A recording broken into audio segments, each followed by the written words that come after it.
সিনে আচ্ছা বিয়াই, আবার বহুত জায়গায় যেতে হবে। আচ্ছা ঠিক আছে, থাকেন।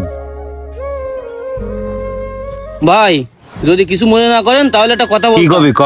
আপনি যে জাগের বাড়ি কুরবানির মাংস পাঠাইছেন, এগের কিন্তু কুরবানি দেওয়ার সামর্থ্য ছিল।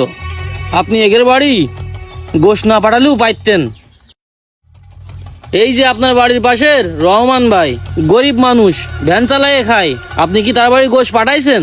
তার বাড়ি গোশত পাঠানো উচিত ছিল। চুপ কর দিনি, সব জায়গায় সব কথা ক্ষতি নেই। আরে রহমানের গোশ দিয়ে আমার লাভ কি? ও চালায় ভ্যান, ওর সাথে আমার কোনো সম্পর্ক নেই। এই যে মুদি দোকানদার সাইফুল ভাই, ওরে গোশ দিয়ে আমার লাভ আছে, কারণ ওর কাছ থেকে আমি সারা বছর মুদি মালামাল নেই বাকিটি। ওই যে ওই পাশে চায়ের দোকানদার টনি, সম্পর্কে বিয়ে হয়, আবার তার দোকানে আমার উঠা বসা। তারই এক টুকলা যদি গোশ না দিই, আমার মান সম্মান কি থাকে? তুই ক। কুরবানির গোশত যদি গরিবরাই না পায় তাহলে কুরবানিতে লাভ আছে? এই তুই কিন্তু ইদানিং বেশি কথা করছিস, এত বেশি বোঝা ভালো না, আমার সাথে চল। এই সমাজের মানুষজন সবাই আছে স্বার্থের পাগল। এখনকার মানুষ স্বার্থ ছাড়া কেউ কারো চুল পরিমাণ উপকার করে না। ও ভাই, ও হিসাব করলি আপনি তো স্বার্থবারে যাচ্ছেন। আরে না, কি করছে সব, কিছু স্বার্থ পারে যাচ্ছি আমি?